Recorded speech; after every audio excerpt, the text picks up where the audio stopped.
Namaste Galactic Family, welcome back to my channel Indigo Angel. Welcome if you are new. If you are returning, go ahead and hit that notifications bell and make sure you like the video as you come on in the room. Today I'm going to be doing some occult star seed readings for specific starseed origins for the month of June. Today I'm going to be reading for the Hydra Starseed, and this star system is always kind of at the second density in terms of where this radial encryption emerges in the planetary collective field and within the planetary collective gridding system. This mythology does rise up from density 2 within the southern equatorial planes of the planet, so it's kind of like it comes up from first density. It emerges from, I want to say, the Syrian collective as a supportive piece, kind of similarly to how Pegasus and Centaurians and Andromeda are all kind of a supportive piece. Hydra is very supportive with Syrian energy, as well as they do support each other in the sense of the different mythologies of the Divine Mother, with Syrian kind of taking that full feminine 9 divine feminine essence as this compassionate creation energy of the divine feminine, and Hydra taking more of the demonization of the feminine, and with the primordial formations and refractions back to the essence of Tiamat and also the underworld. And so it can get a little tricky for some of you listening to me. I know that I do speak about realms of creation, rattle it off the top of my head, talk about the underworld, talk about these different perceptions, and I know that can seem dark sometimes, but I really don't see things in that sense. I see things as a full spectrum of creation, and that the underworld, the world of the dead, the different levels and layers of creation are all simultaneously existing with the living. And so it is very much a part of the reality templates that are happening in terms of the accretion particle rotation levels of identification of identity within those collective fields, where we're at on a collective field, what templates are manifesting in terms of these connections, and all of these deeper intricate connections of how you can therefore perceive how creation or consciousness simply just manifests into the world. And therefore, Hydra carries that birth or rebirth of this emergence of this consciousness from this density structure in the planet. So it's kind of tricky, but it's not separated from anything else, really. And so Hydra is essentially a very, very powerful star encryption at this time on the planet. She has come to essentially awaken those to some of the deepest core issues within themselves, and that have to do with the historical prosecution of this divine feminine archetype throughout history.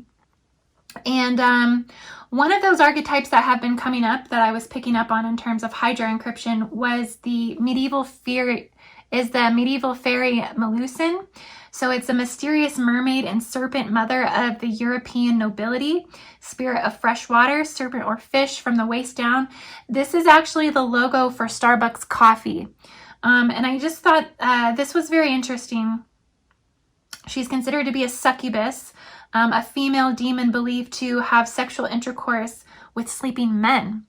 And so this is what's on the coffee cups of Starbucks. I thought that this was all kind of relative at this time in terms of the Hydra encryption, with the gates coming up, that I did want to talk about this mermaid serpent mother being the expression of a forward momentum of commerce at the detriment of the collective's health.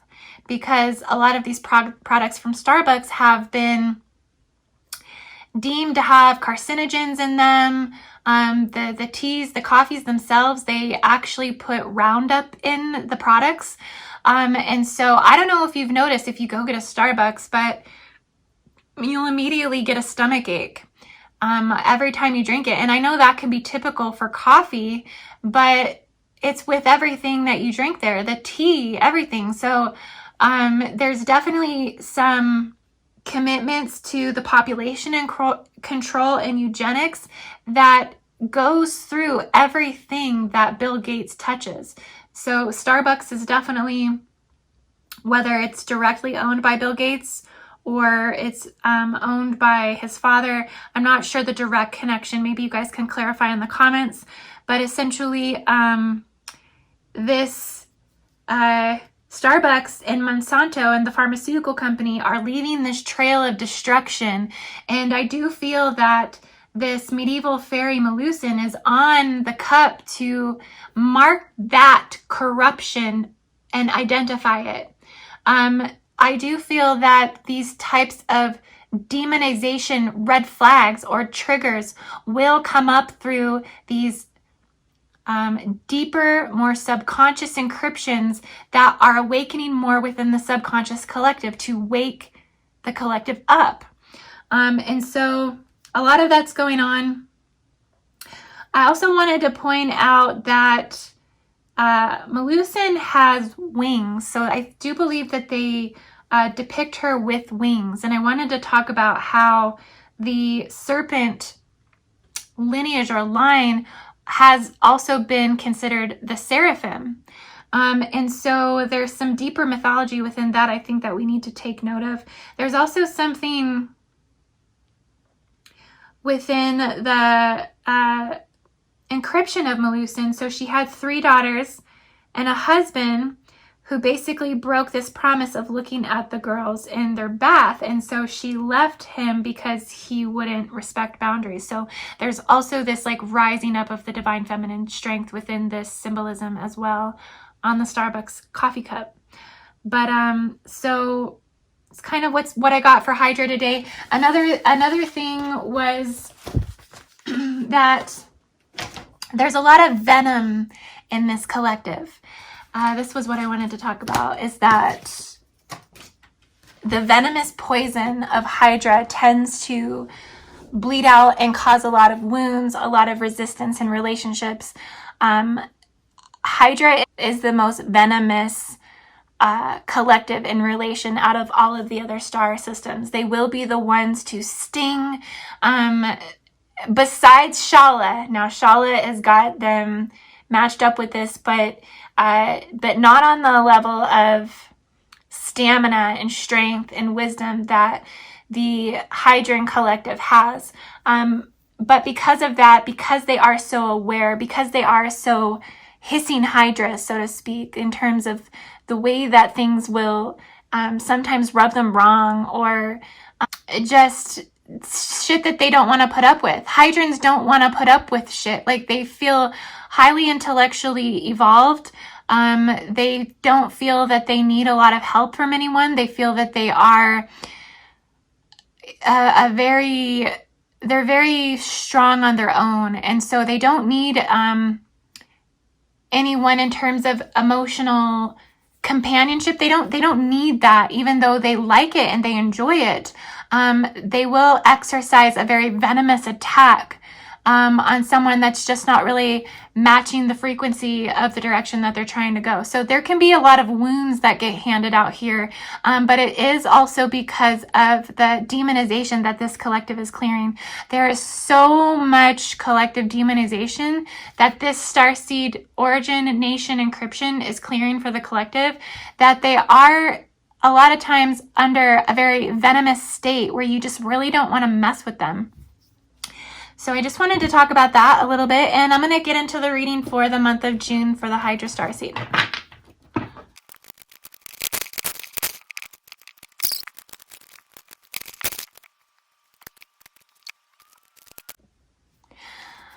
Okay, Hydra Starseed. So we have some forceful action that's been coming through.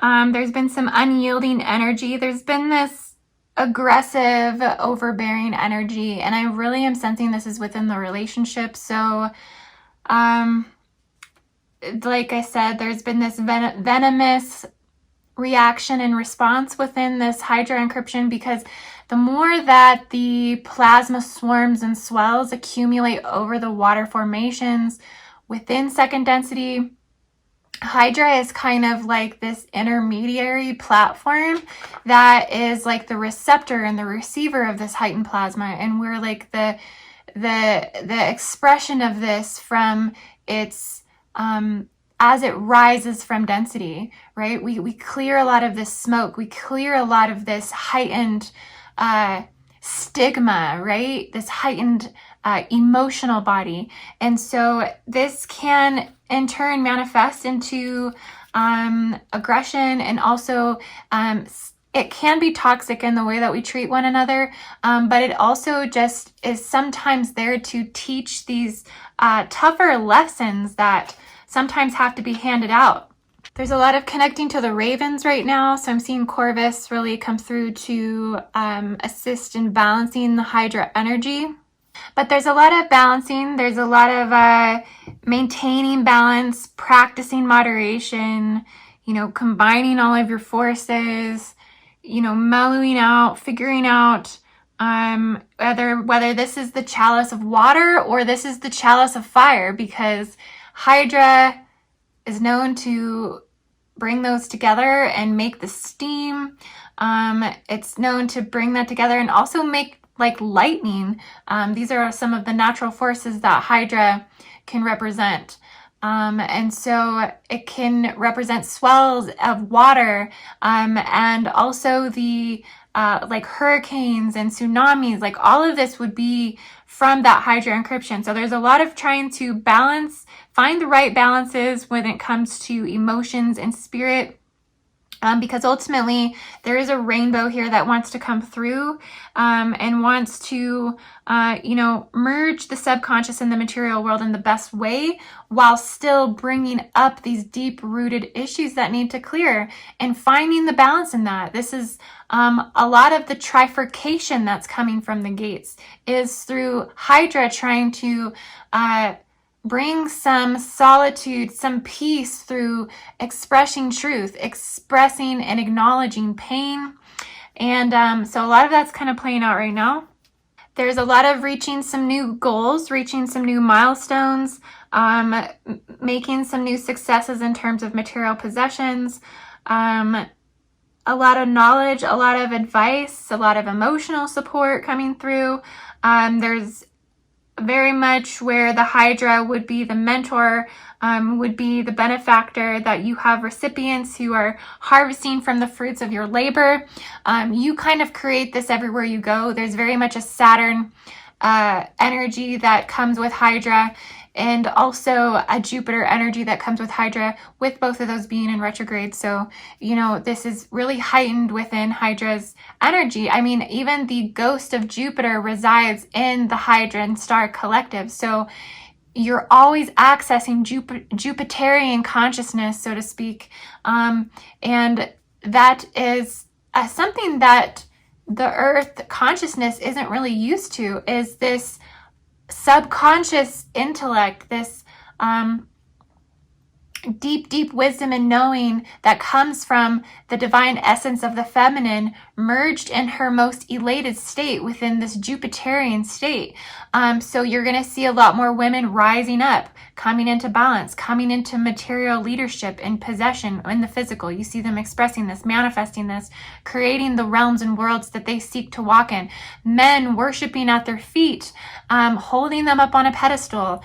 All of this will come through this Hydra rising, where we are decoding the destabilization of the divine feminine encoding within this grid structure.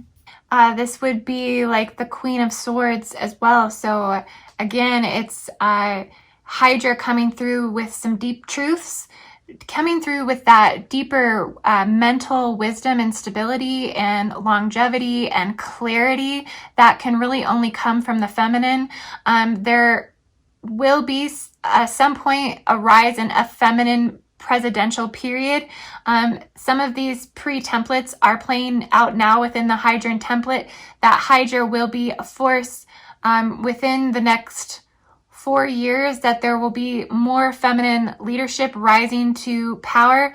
I keep getting New Zealand. It has to do with, so New Zealand is really tuned into a lot of this. They've already had 3 female prime ministers. They're channeling a lot of this Hydra energy coming up through. More female leaders in the future will be more of a Hydarian encryption to come. There's also a lot of intertangled relationships here within the Hydran collective. So the Hydran seems to be somewhat polyamorous in their expression. There's a lot of lovers that Hydra takes upon in terms of mentoring, and they might not necessarily be lovers, but they will be like intimate extensions. Hydra is capable of sharing intimacy on many different levels, purely through telepathy, purely through just spiritual communication and connection, purely through emotional connection.